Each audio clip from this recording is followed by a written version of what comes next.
Welcome back to story theatre. यहाँ मैं सुनाता हूँ लव, हॉरर और थ्रिलर स्टोरीज। अगर आपको भी एक नए सफर पर जाना है तो सुनते रहिए स्टोरी थिएटर बाय यश, क्योंकि यहाँ हर कहानी एक नया सफर है। आरव, सब एकदम फिक्स तो है ना? 20 मिनट बाद पूजा का मुहूर्त भी है, हमें जल्दी करना चाहिए। रिलैक्स रेहान, तैयारी एकदम सुपर है और हमारा नवरात्रि आयोजन एक यादगार आयोजन होगा। ओके, तो मैं दिव्यांशु को देख के आता हूँ कि उसने और हेमंत ने भोग लगाने के लिए खीर बनाई या नहीं।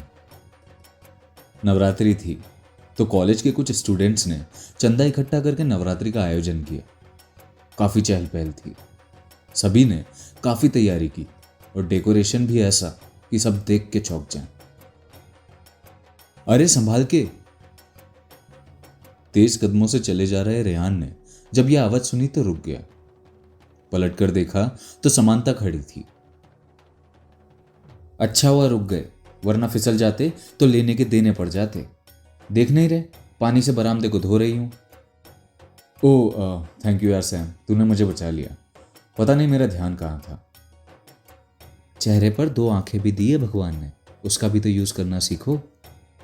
तेरी बातें सुनने का समय नहीं है मेरे पास। मैं हेमंत और दिव्यांशु से मिलके आता हूँ। हाँ, जरा देखो उनको, बिल्कुल कछुआ चाल से काम कर रहे हैं। ऊपर से पूजा का मुहूर्त भी पास है और ये दिव्यांशु न जाने कहाँ गायब हो गया। अब बेचारा हेमंत अकेले क्या क्या करे। यहाँ तो सब बिजी हैं, वरना क्या बात थी। समांथा बड़बड़ाने लगी। रेहान तेज कदमों से पंडाल के अंदर गया, जहां हेमंत भोग लगाने के लिए प्रसाद की तैयारी कर रहा था। क्या चल रहा है हेमंत? तैयारी पूरी हुई या नहीं? वैसे ये दिव्यांशु कहाँ है?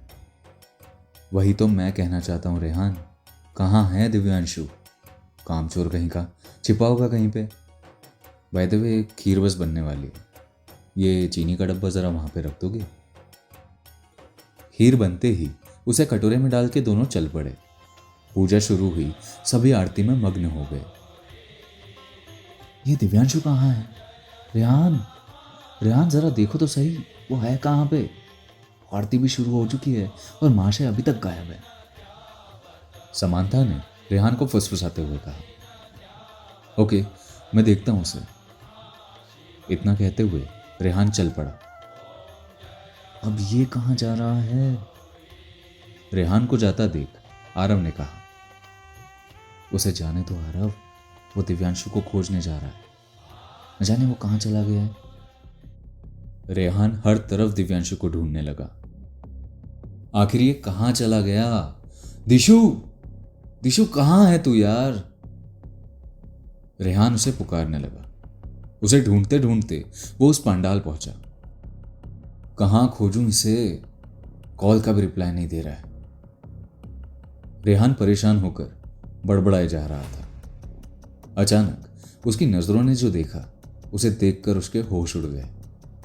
चावल की बोरियों के नीचे उसे एक हिलता हुआ हाथ दिखा। ओ गॉड दिशु! रेहान घबरा गया। उसने जल्दी जल्दी उन बोरियों को हटाया और उसके चेहरे पर पानी की बूंदें डाली। होश में आ जा यार! रेहान, ओ। दिव्यांशु ने धीरे धीरे आंखें खोली और रेहान को अपने सामने देख राहत की सांस ली। ये सब किसने किया? किसने किया, बता मुझे। रेहान, वो लड्डुओं में कांच मिली हुई है, सब बर्बाद हो जाएगा। हेमंत ने लड्डुओं में कांच के टुकड़े डाले। क्या? हे भगवान, अब तक तो सैम और आरव ने प्रसाद बांटना शुरू भी कर दिया होगा। हमें उन्हें रोकना होगा, जल्दी चल। इतना कहते हुए रेहान दिव्यांशु को लेकर चल पड़ा। रेहान का अंदाजा सही था, आरव और हेमंत प्रसाद बांटने में लगे हुए थे। ओ, आ गए आप लोग, पधारिए ना। समांथा ने ताना कसा। सैम, सैम मेरी बात सुनो, वो लड्डू। हाँ हाँ, मुझे पता है कि इन लड्डुओं के साथ क्या करना है, मैं इनको बांटने ही जा रही थी। ये सुनते ही दिव्यांशु ने गहरी सांस ली। भगवान का शुक्र है कि लड्डू अब तक नहीं बटे। तुम्हारे कहने का क्या मतलब है? सैम, इनमें कांच मिली हुई है। क्या? पर किसने किया ये? दिव्यांशु, तुमने या उस हेमंत ने? सैम, ये सब हेमंत का किया धरा है। उसने लड्डुओं में कांच मिलाया और जब मैंने उसे रोका तो उसने मुझ पे हमला कर दिया, फिर मुझे चावल की बोरियों में ढक दिया। What? This is too much. हमें पूजा रोकनी होगी। आरव, आरव, हेमंत, जल्दी यहाँ आओ। समांथा ने दोनों को अपने पास बुलाया। सैम, क्या ये पूजा रोकना सही रहेगा? इतने सारे लोग क्या सोचेंगे? उन सब ने बखेड़ा खड़ा कर दिया तो? बखेड़ा ना हो इसलिए तो ये जरूरी है। जरा सोचो, तुम सबके आने में जरा भी लेट होता और ये लड्डू मैं लोगों में बांट देती तो क्या होता? ये हमारी जिम्मेदारी बनती है कि इस सब की रिस्पॉन्सिबिलिटी हम लें, और ये एक पुलिस केस है। ये जानते हुए कि पूजा के लड्डुओं में हेमंत ने कांच मिलाया है और हमने पूजा नहीं रोकी तो पुलिस की नज़रों में हम भी दोषी होंगे। ये सुनते ही काफ़ी देर से चुप बैठे रेहान ने कहा, सैम सही कह रही है, ये पूजा रोकनी होगी और हमें हेमंत को पुलिस में देना ही होगा। क्या हुआ?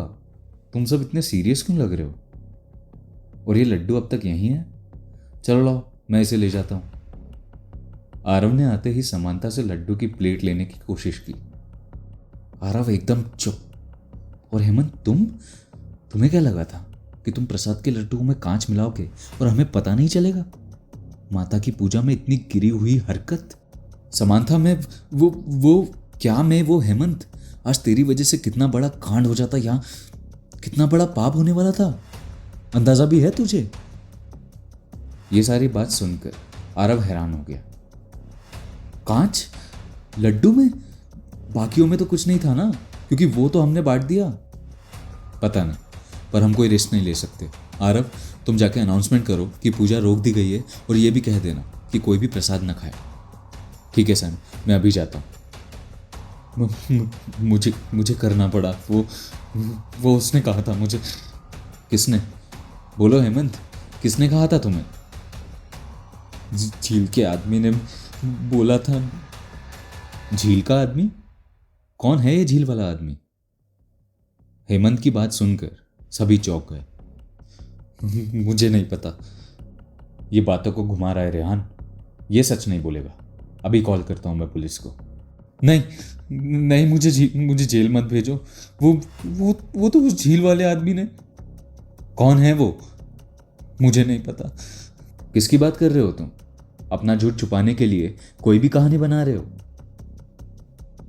थोड़े ही देर में पुलिस आ गई और हेमंत को ले गई।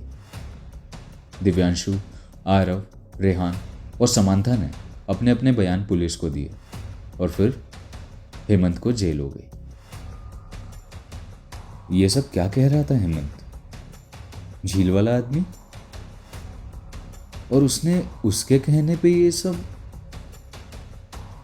जानना है ना?